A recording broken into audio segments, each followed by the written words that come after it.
Hey guys, hi, welcome back once again. And this time I wish to talk about Ganesha Chaturthi, the festival that most Indians have been celebrating across the world. And most Western people would know of Ganesha as the elephant god.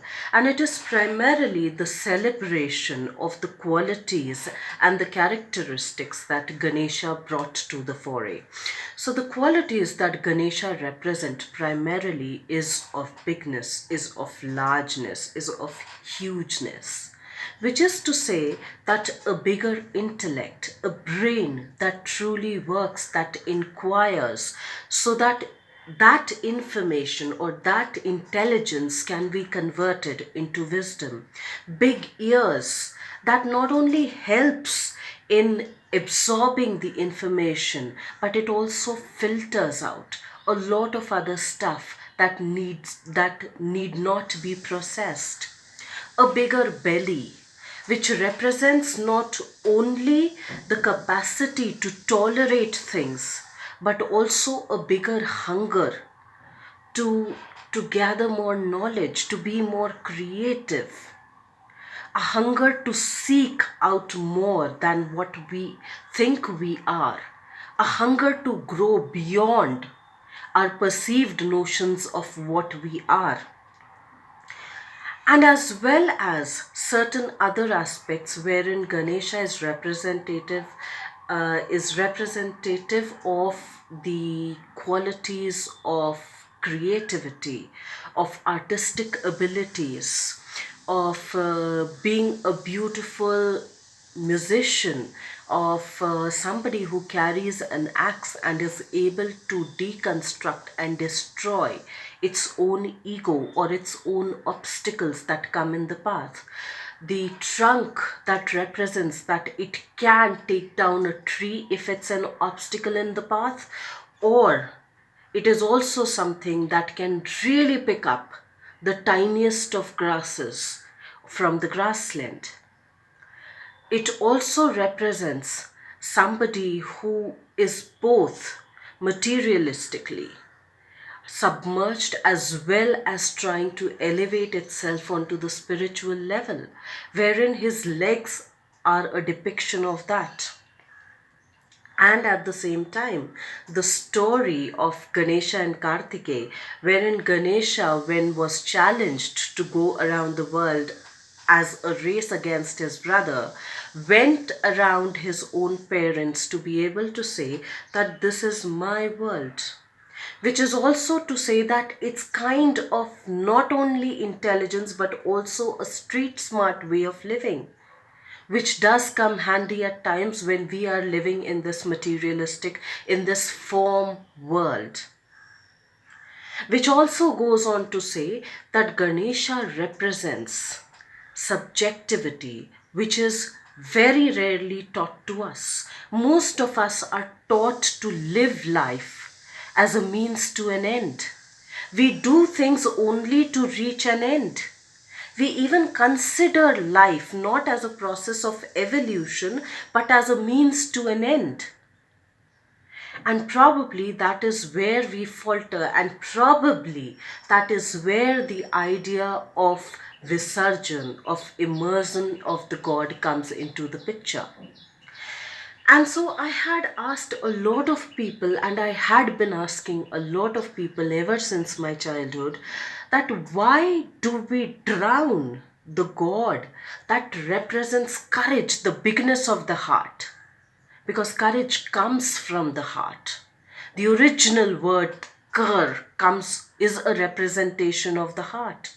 So why would we drown a God that represents courage, wholeheartedness, wisdom, somebody who represents creativity, somebody who represents art? Why would we drown somebody who represents the destroyer of obstacles, whether within or whether outside of us?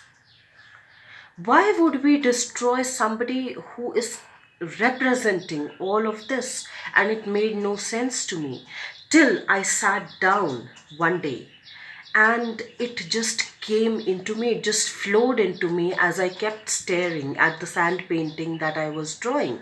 And it was an absolutely blank stare. I was sipping my coffee and just flowed in the information. And it came in like, I am not being drowned in the negative way. The idea is to drown our own selves. The idea is to immerse our own selves mindfully into our own emotions, into our own intellect, into our own body, into our own hunger to have more, to understand what we want more and why we want more of what we want more.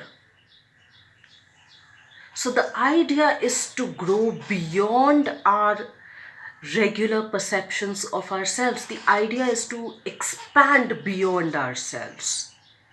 And which means that if we need to expand beyond our own limited perceptions, we need to drown ourselves. We need to immerse ourselves into our own selves. We need to be able to deconstruct and reconstruct ourselves over and over and over again, which is what exactly happens after every 365 days.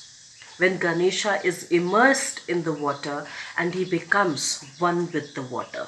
And next year he comes back again, or it comes back again to help us unravel more of ourselves. And when that came to me, I kind of found a connection with my own self, because all the other answers that I was being, handed over, when I had asked as to why we drown this Lord that represents all of this, why don't we keep it with us? Why do we say Ganpati Bappa Moria Purcha Varshi Laukarya? Why do we not say ki Ganpati Bappa Ala Hat Raha Jau Naka?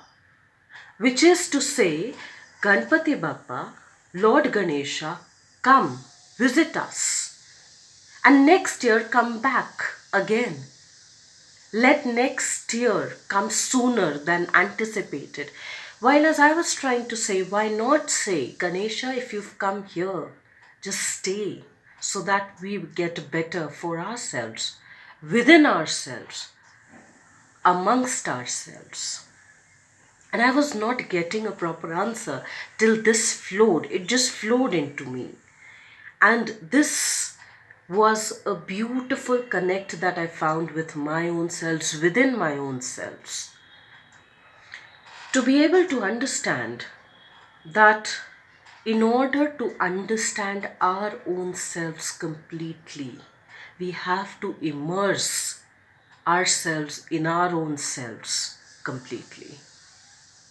We have to use our intellect, we have to use our wholeheartedness, we have to use our hunger to be able to understand all of that completely, to be able to realize that we are more, much more than what we perceive of ourselves to be.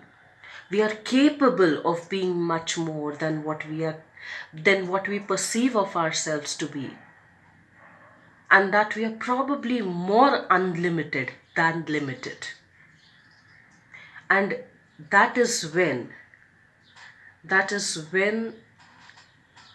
was a connection with the immersion of Ganesha, which I had never found before. So let's try and immerse ourselves a little more in our own selves, so that we understand our own unconscious better, so that we elevate it to a more conscious way of living, so that we elevate ourselves to a more conscious, a more mindful, a more wholehearted way of living in this world. Let's try and do that, and I will see you once again next week. Till then, stay tuned in.